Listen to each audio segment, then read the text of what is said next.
level, you say, Dr. Lockley, with two questions. How big and what services? There is another question. Where's the money coming from? Okay, interesting. How is Dartmouth Medical Practice going to fund its move?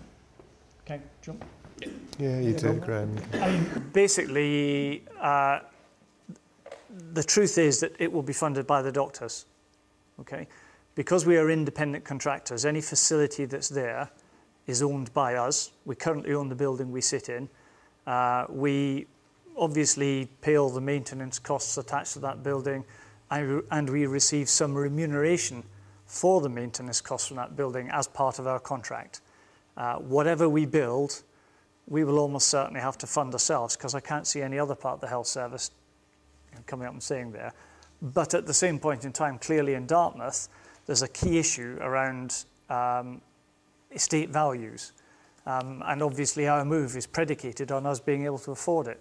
And that move, you would argue that that's our problem to solve, but we can only solve it if we're not having to pay against some property speculator who can afford to pay 5 times as much because he wants to build some palace.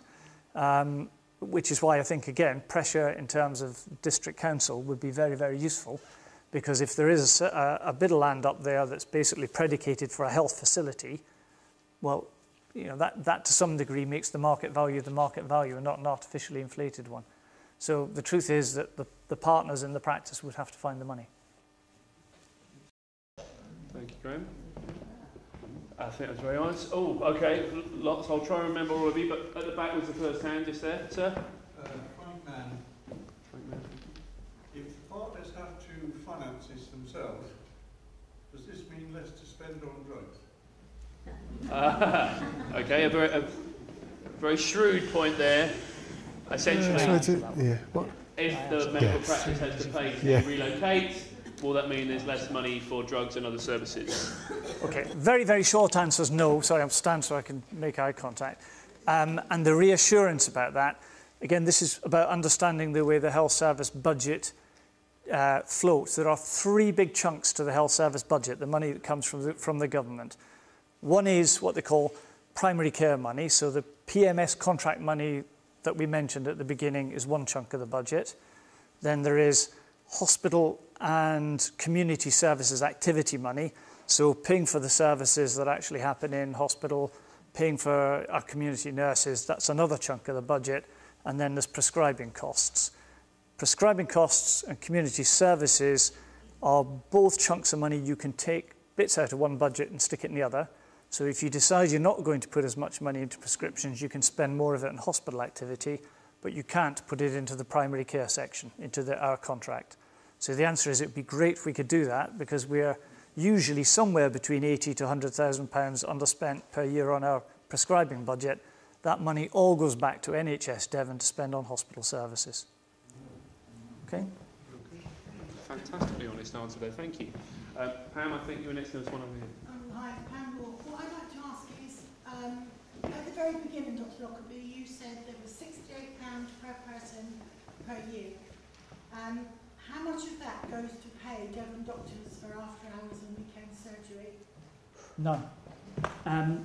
Sorry, Graham. Sorry. The question was, apologies. so Pam is asking, from the £62.84 for each person in the catchment area per year, how much money goes to pay for the out-of-hours service that everyone can access? And Graham's answer was? Yeah, none. Devon Doctors is funded from the hospital and community therapy chunk of the budget that I mentioned previously, and again, not from the primary and community care budget. So Devon Doctors comes out of a separate part of the budget from the primary care thing. The government did do a sleight of hand many years ago when the new GP contract came in, and they took money off GPs and put it into that budget so that Devon Doctors could be paid for. But that money now sits outside of the primary care budget. What's going to happen to the aftercare service, the out-of-hours service, with all these new Okay, so just to frame it, so the reason we're doing this is to make sure that on the YouTube video that nothing is lost. The question essentially is, with the new changes in the GP system, the GP commissioning that's coming in over the next 2 years, is the after-hours service, the out-of-hours service at risk, essentially? Well, it's no good at the moment. I mean, you have to wait an hour and a half to get a doctor from Tavistock. It's not funny and it's not working, so there has to be some improvement. Okay. I just, when the contract with GPs changed, GPs had no option but to give up their out-of-hours service. And so their out-of-hours service and all the income that came along with it was taken away. And so Devon Doctors was set up as an organisation. They don't make any profit, they don't do anything else, they're just there to provide out-of-hours care. And a lot of the doctors who work for Devon Doctors are, you know, Graham does it, Andrew does it, I do it, John does it. Locally, a lot of our doctors are the same doctors. It would have been a lot easier if the practice had kept. We had no option. We had absolutely no option. Would you have the opportunity under the new system? Not, well, I mean, nobody seems to know what the new system's offering. the new system won't affect out-of-hours service at all for a start, but potentially decisions will be made more locally on how all things are. But the money for the out-of-hours service is not within the GP contract. It's an interesting question because I don't think people really know the answer. But and also in terms of you know, the quality control of the systems out of hours, all calls are recorded and all this sort of stuff. And so, you know, it's created a huge sort of systems around it, which are very different than a few years ago when we used to do our own out of hours and the call, you know, came through to home. I have to say that actually I think Dartmouth was probably one of the last practices in Devon to go into the Devon Doctor system, and we, as Adam said, we had no choice in it. I mean, actually, I think it's unfortunate that you have had that experience, because I think, you know, certainly compared to other out-of-hours providers, Devon Doctors, and I don't get sidetracked on this, but, you know, they do have very good quality markers. And, you know, certainly I work regularly for them, and as a number of us do, and also other GPs in the surrounding practices. And so in a way you get sort of similar people, but, you know, the core volume at certain times this year has been very high. But the nub of the issue boils down to the cost of care. And one of the key aspects is about how you care for people out of hours, whether those people are treated at home, whether they're admitted to hospital. And part of that is about the experience of the doctors doing the calls and the visiting.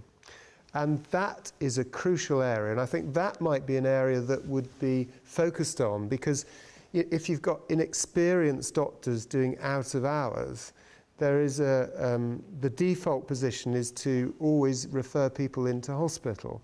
Well, that can be at the patient's loss.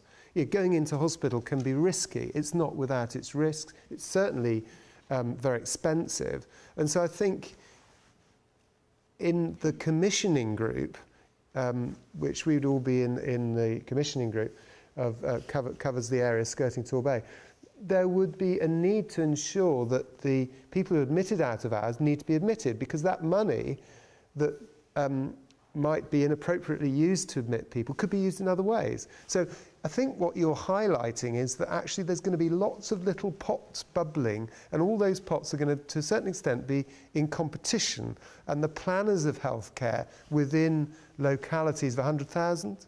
Yeah. 100,000, not big numbers, are going to be aware of those tensions and opportunities. And I think that, in a way, is the interesting thing about commissioning, is that actually you are going to get opportunities for prioritisation to reflect the population need within a commissioning group. So a group in the centre of Birmingham will have very different health needs than one in the South Hams. And the setup is there to enable them to try and match those needs with the money that they've got.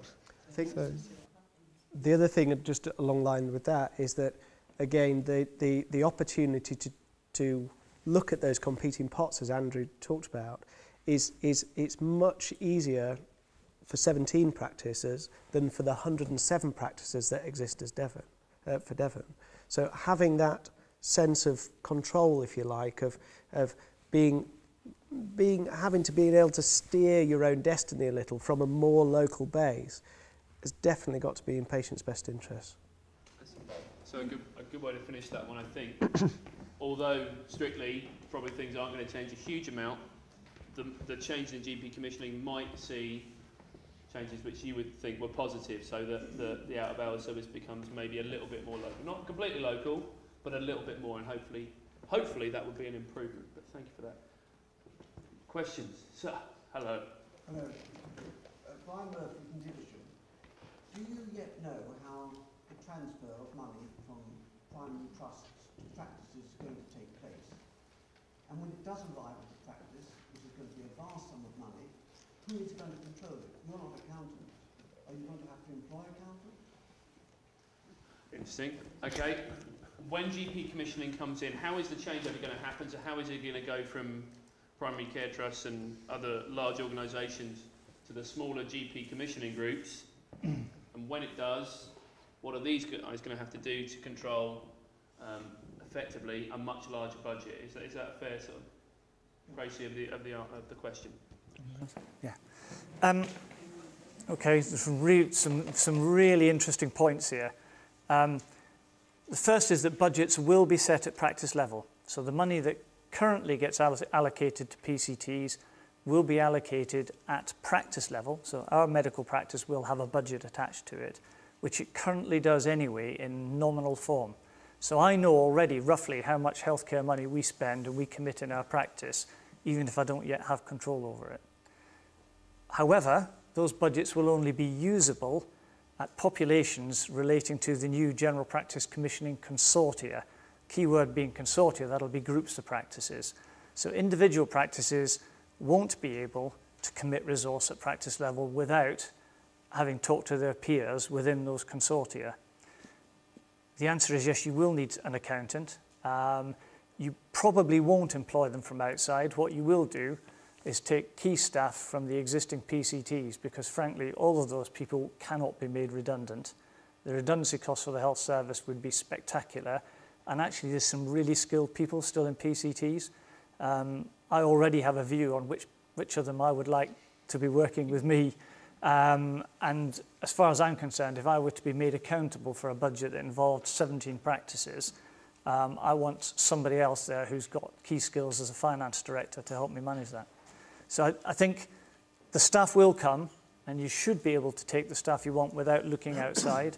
I'm sure there will be GP consortia throughout Britain that will say the PCT staff are all rubbish, and they'll get resource in from outside. But at the moment, I think if you do that, you're at real risk of inheriting the redundancy costs, because all of those people are actually entitled to a job. Does that answer those points?